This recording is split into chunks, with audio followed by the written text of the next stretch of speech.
I didn't plan on noticing her that day.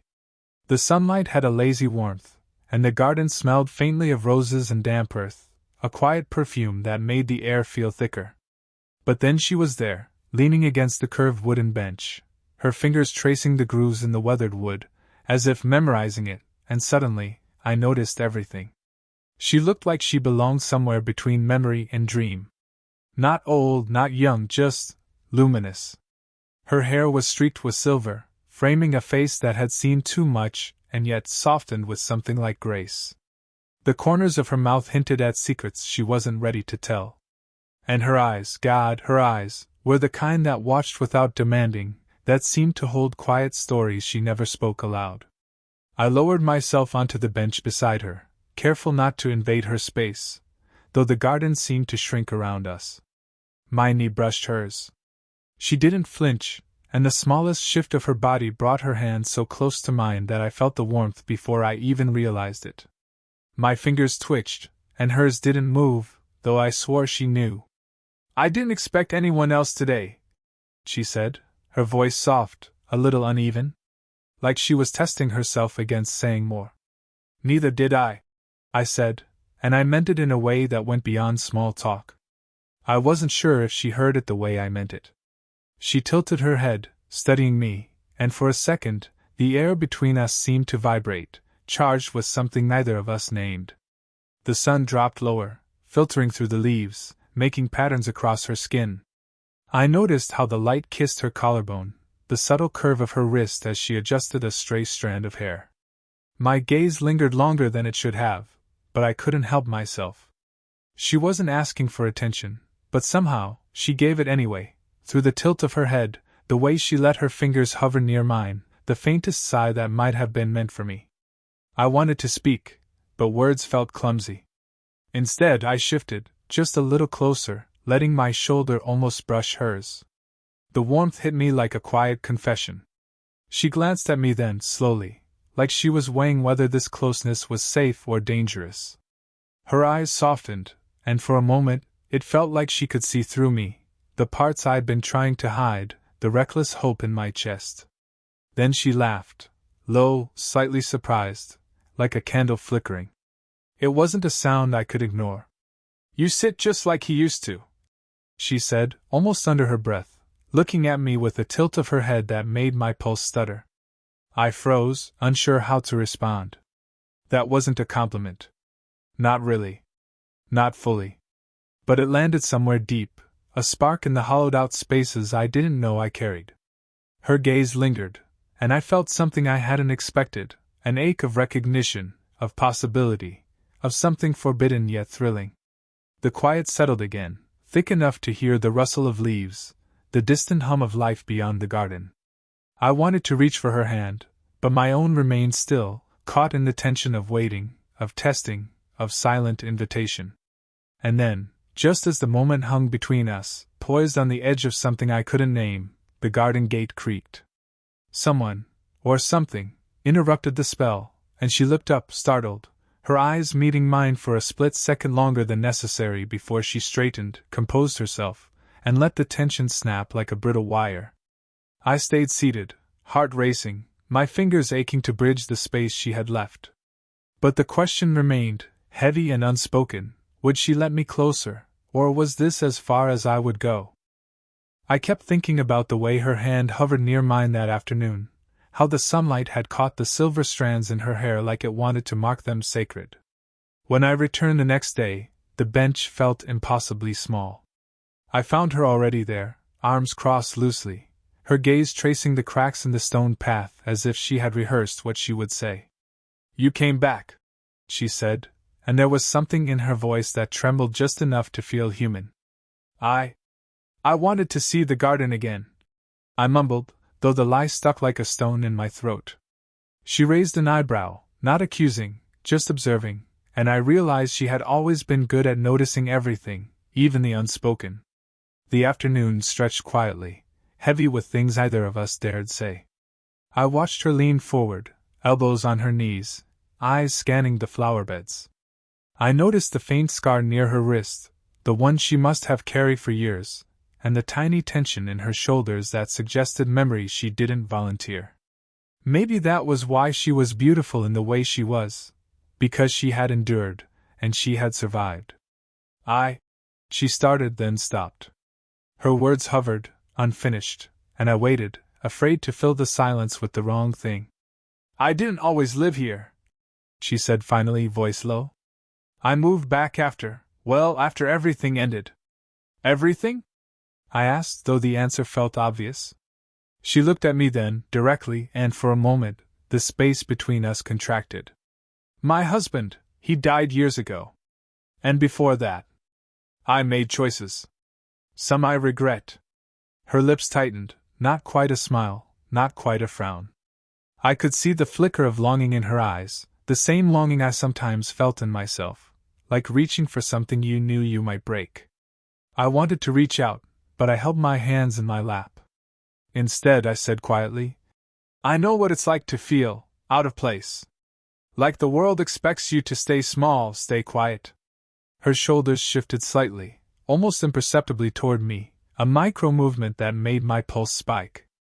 Do you really? She whispered. The words barely passed her lips, but they landed heavily. There it was, the gravity I hadn't anticipated. Age. Circumstance. The way the world might look if someone saw us like this, a younger man drawn to an older woman who carried her past like a shield. I felt the risk in my chest like a warning bell, but my body betrayed caution. My knee brushed hers again. This time, either of us flinched. She leaned closer as if to inspect something on the bench, and her hair brushed my arm. I caught my breath without meaning to. The faint warmth of her hand rested briefly on my shoulder as she straightened, a touch so light it could have been accidental, but I didn't believe it was.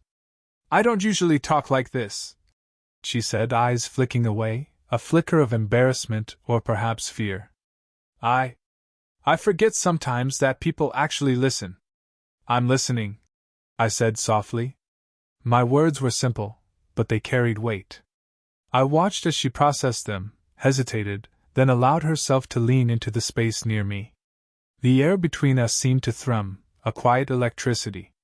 For a moment, I imagined what it would be like to cross the unspoken line, to bridge the years between us with a bold step. She let her gaze linger on mine, lips parting slightly as if considering the same impossible question. Our hands almost touched again, and in that fraction of a second, the world beyond the garden disappeared.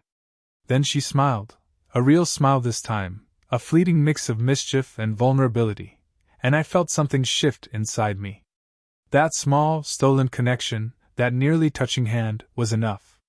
It was dangerous, forbidden even, but it was ours. And as she leaned back slightly, letting just enough distance remain between us, I realized that this fragile, electric moment was only the beginning.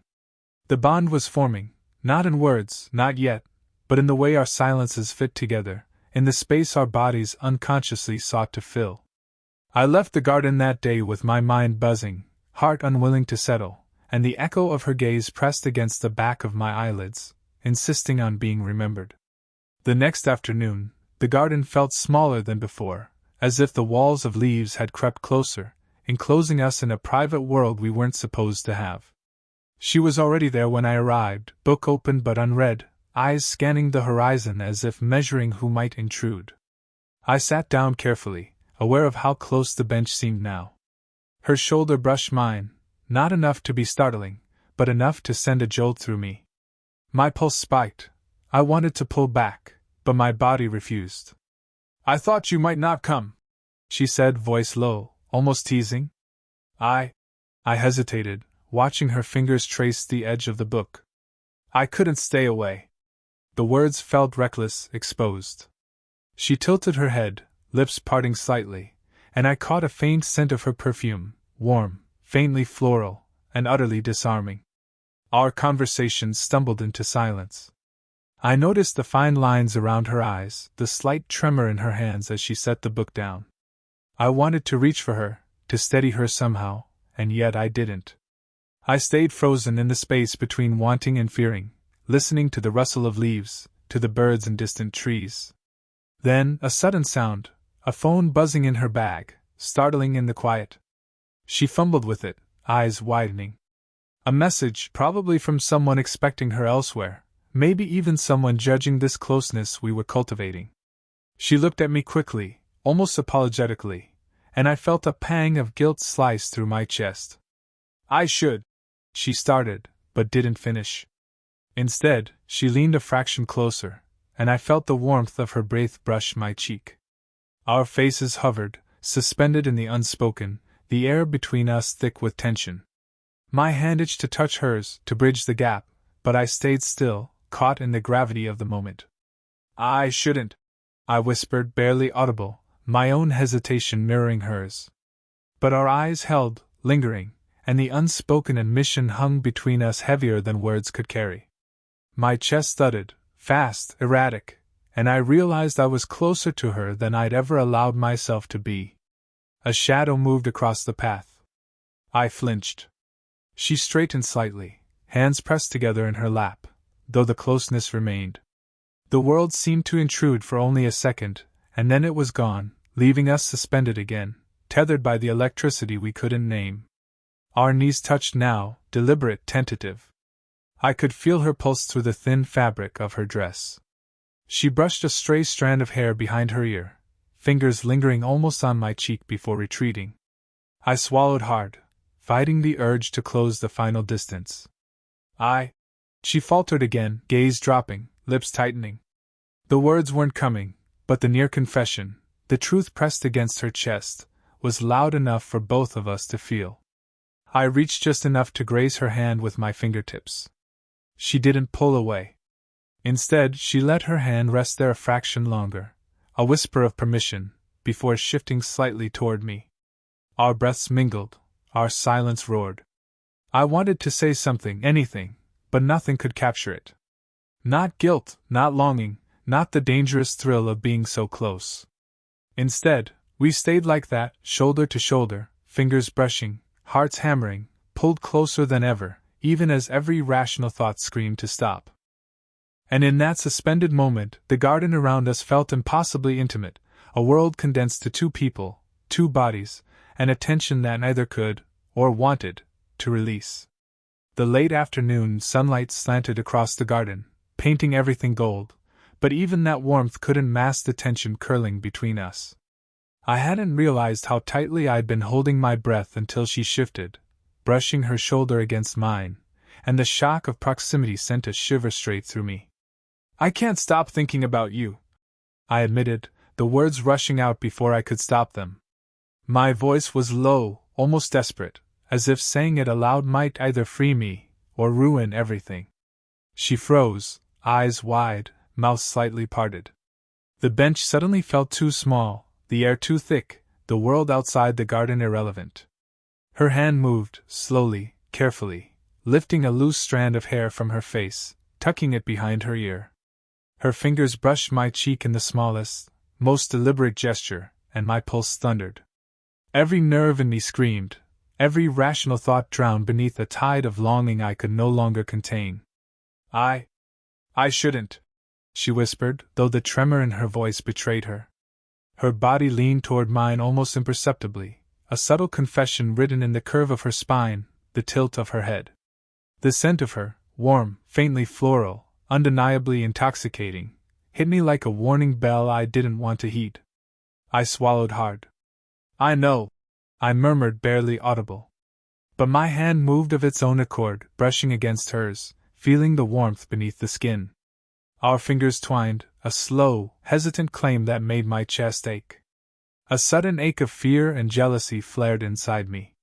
The thought that she could belong to anyone else, that someone might see this, the closeness, the intimacy, the unspoken electricity, was unbearable.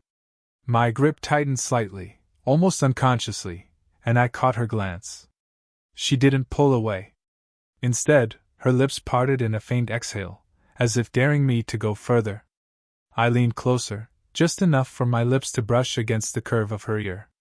I've wanted this, wanted you, since the first moment, I said, my voice raw, low, trembling with the weight of confession. She shivered at the sound, and I could feel it against me. Her eyes closed for the briefest moment, and the world narrowed to the subtle rise and fall of her chest against my own, the heat of her skin, the warmth of her hand in mine. I could almost taste her, almost touch the line I had been waiting for, the boundary we hadn't yet crossed. She started, voice breaking, breath shallow. I can't, I shouldn't. The words hung in the air, heavy and fragile. And yet she didn't move away.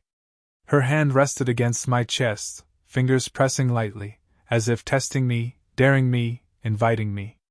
My heart hammered in my ears. I tilted my head, closing the tiny gap that remained, lips inches from hers.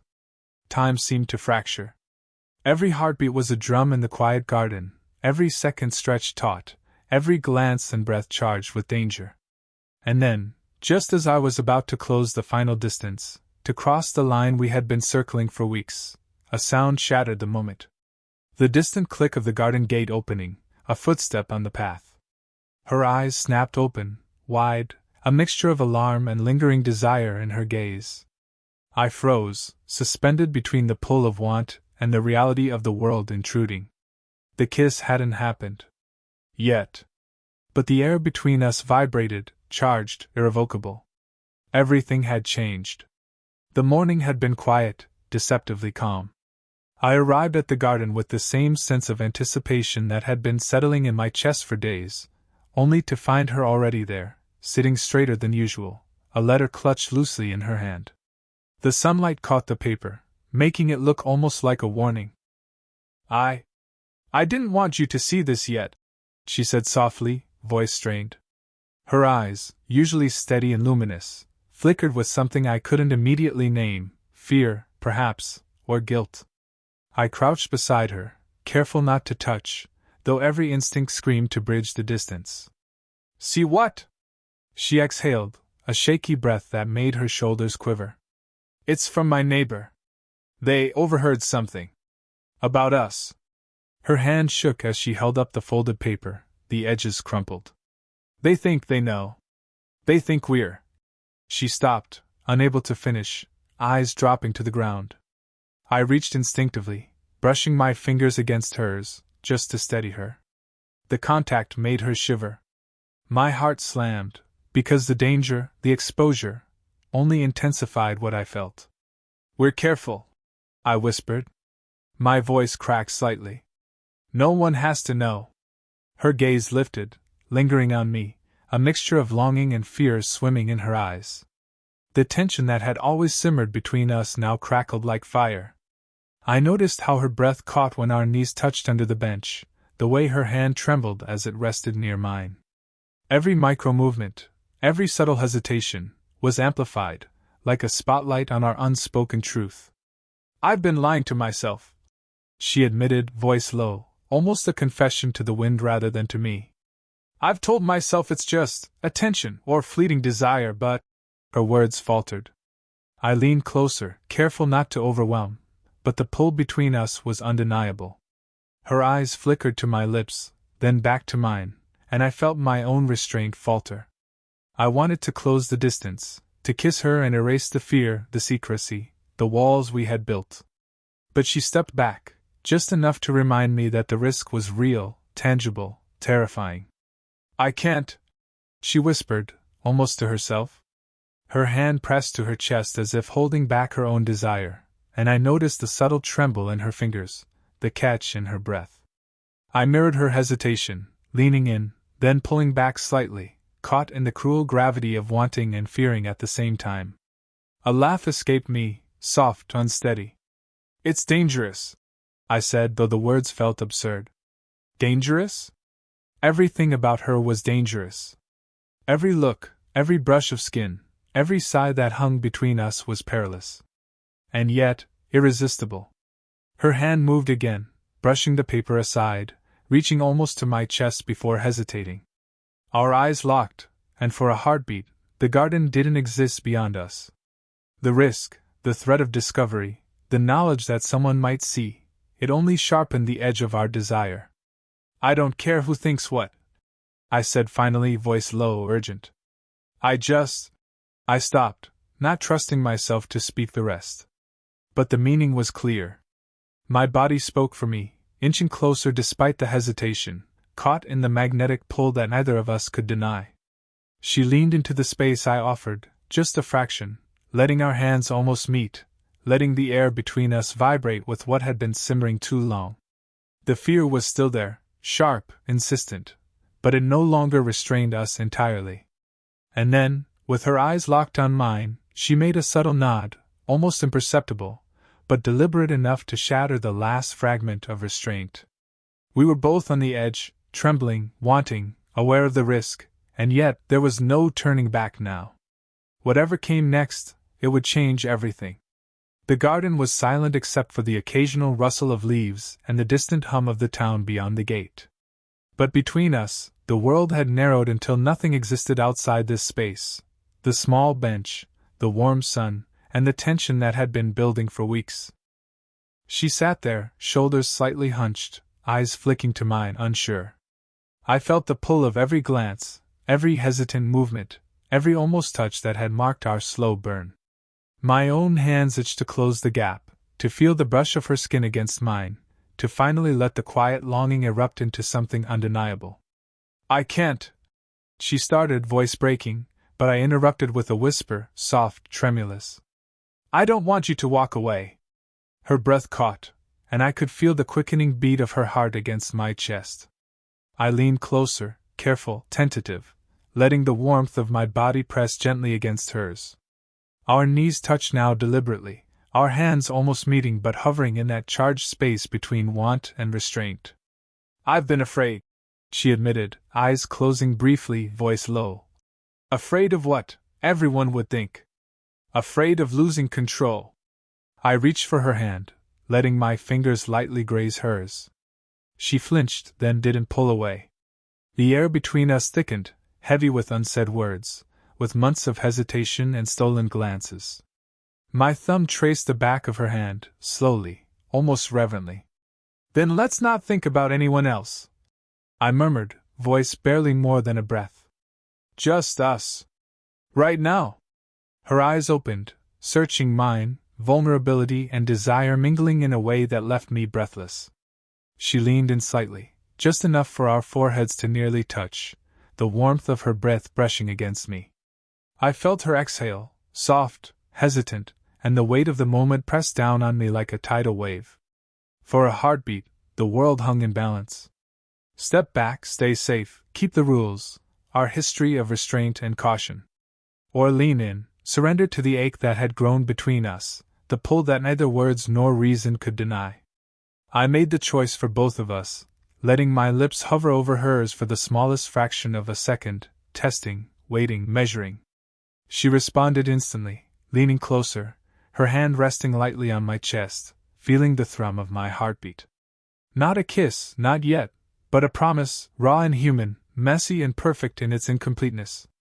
We pulled slightly apart, breaths mingling, eyes locked, hearts racing in unison. In that suspended moment, clarity struck. All the hesitation, all the fear, all the danger, it didn't matter. What mattered was this: the connection we'd built, fragile yet unbreakable.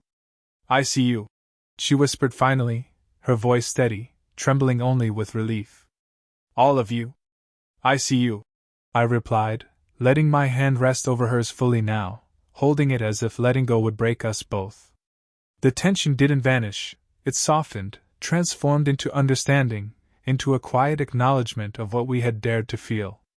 The slow burn that had tormented us, that had kept us circling around each other in careful restraint, was no longer a question.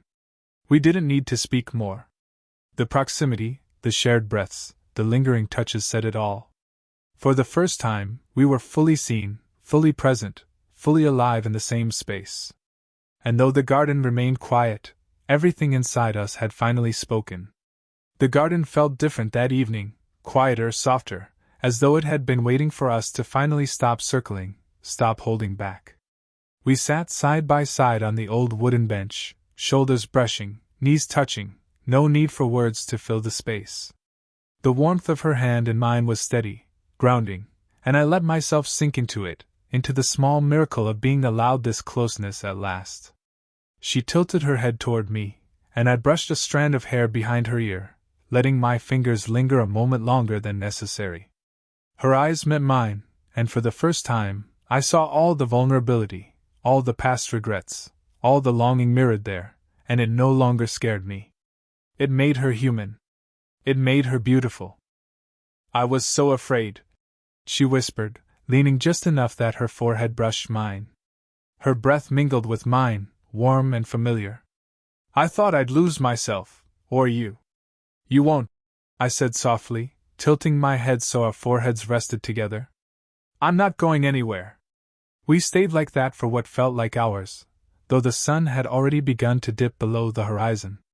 The garden shadows stretched long and golden, but inside that small circle of shared space, there was only us. Every fear, every hesitation, every judgment faded. The age gap, the whispered opinions, the what-ifs, that had lingered like a shadow, none of it mattered anymore. Her hand tightened slightly in mine, and I squeezed back, feeling the quiet heartbeat of connection between us. She leaned closer still, resting her head briefly on my shoulder, and I wrapped an arm around her, holding her in a way that promised protection, warmth, and acceptance. The intimacy wasn't frantic or desperate, it was real, grounded, and steady. We laughed softly at something neither of us could fully remember, and it felt like the first time we had ever truly shared a space without hesitation. Every brush of skin, every lingering glance, every tiny exhale was proof of what we had dared to allow, a slow-burn desire turned into real, tender closeness. "I never thought," she murmured, eyes closing briefly. "I never thought I'd let someone see me like this again." "You don't have to hide anymore," I replied, resting my forehead against hers again. "Not from me. Not from yourself." The garden felt warm now, not just from the last rays of the sun, but from the small, steady fire between us. We didn't need more than that, no words, no declarations, just the tangible proof of our presence, our choice, our connection. Finally, she tilted her head, letting me brush a soft kiss across her temple, a small, grounding gesture that said everything. And in that simple, human touch, all the hesitation, all the uncertainty, melted. We were here, together, and that was enough. The bench creaked beneath us as we shifted, bodies pressing lightly together, hands intertwined, foreheads touching, hearts quietly aligned. For once, the world outside the garden didn't matter. We had found our own rhythm, our own truth. And as the evening deepened, I realized something that had been hovering at the edges of every glance, every touch, every near confession: we had chosen each other. Finally. Fully. Human, messy, tender, irrevocably bound in a way that would outlast doubts, distance, and time.